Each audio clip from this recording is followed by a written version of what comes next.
Banyak yang bilang, ngapain sih cuti hamil? Emang ada manfaatnya? Kita bahas di Kacamata Rian Ernest.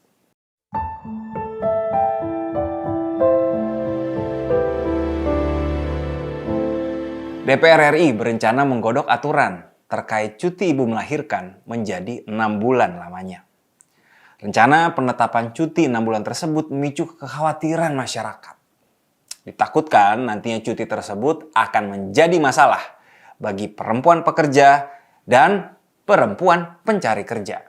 Kekhawatiran terhadap diskriminasi disampaikan oleh sejumlah warganet di media sosial. Aturan cuti tersebut ada melalui rancangan Undang-Undang Kesejahteraan Ibu dan Anak.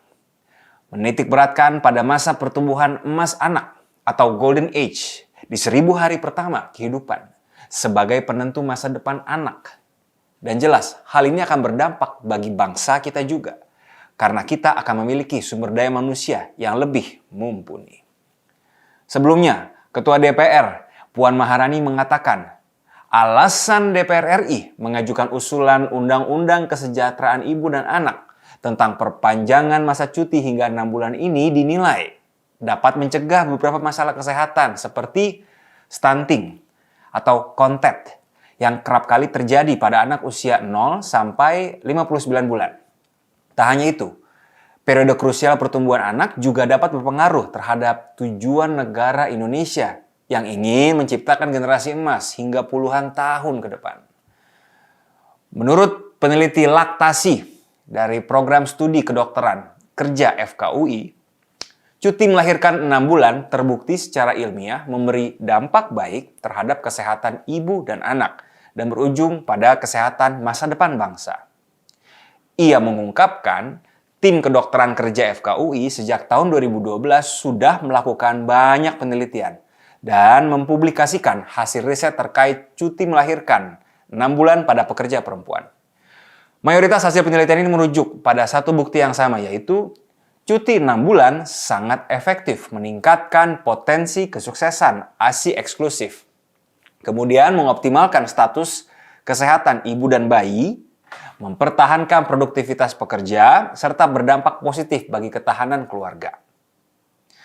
Menurut International Labour Organization atau ILO, Badan Perserikatan Bangsa-Bangsa yang mengurus ketenagakerjaan, cuti hamil merupakan suatu bentuk perlindungan yang dilakukan oleh perusahaan terhadap pekerja atau buruh wanita untuk menjaga kehamilannya, kelahiran bayi, dan kondisi setelah melahirkan.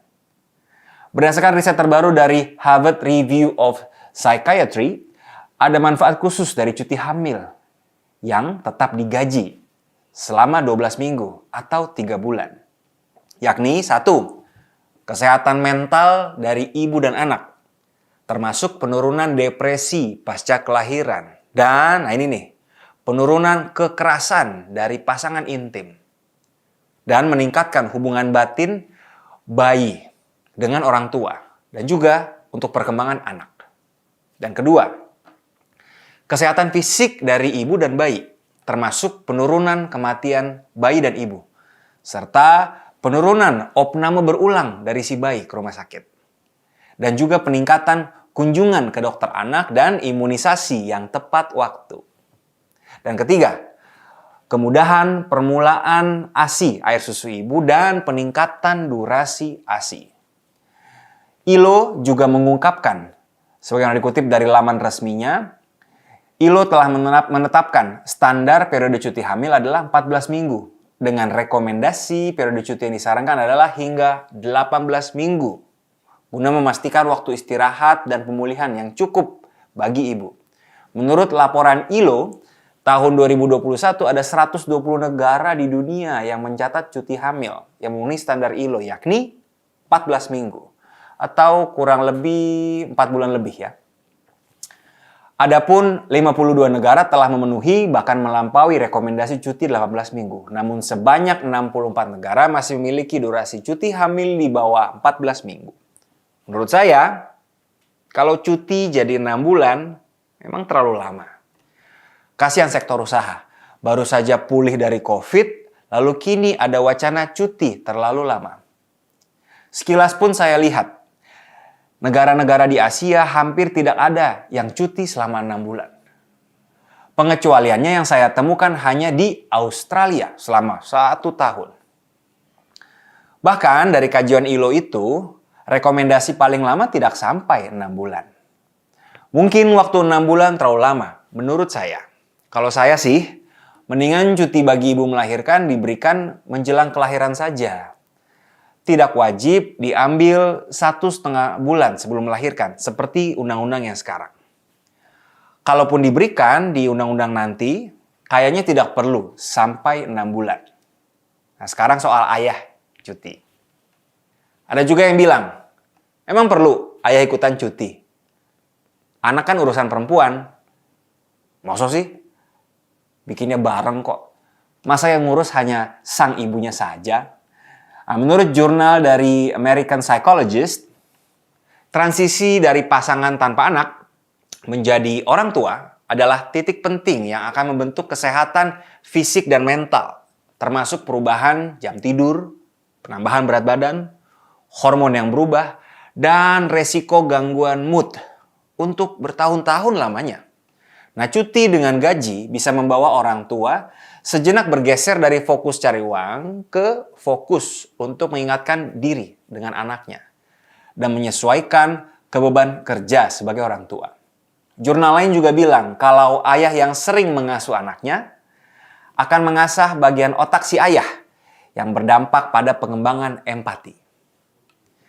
Seorang ilmuwan perilaku atau behavioral scientist dari Amerika juga mengatakan bahwa cuti berbayar bagi kedua orang tua akan menekan stres keuangan dan memberi ruang bagi orang tua untuk mengingatkan diri dengan anaknya. Dan meningkatkan kesetaraan gender saat si ayah punya lebih banyak waktu untuk turut serta dalam kerja pengasuhan anak. Satu hal sih, jujur menurut saya budaya patriarki di Indonesia masih kental. Apa itu patriarki?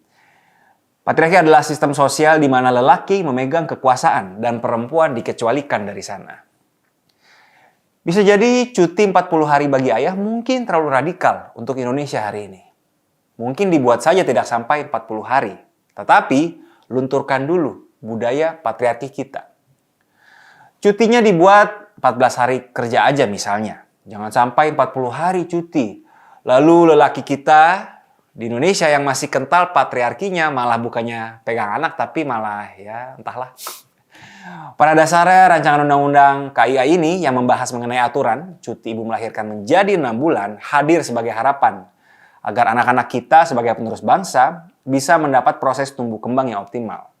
Karena menjadi tugas negara untuk memastikan generasi penerus bertumbuh menjadi sumber daya manusia yang dapat membawa bangsa ini semakin hebat. Apalagi Indonesia akan mengalami bonus demografi yang harus kita persiapkan sedini mungkin agar anak-anak kita berhasil dalam tumbuh kembangnya.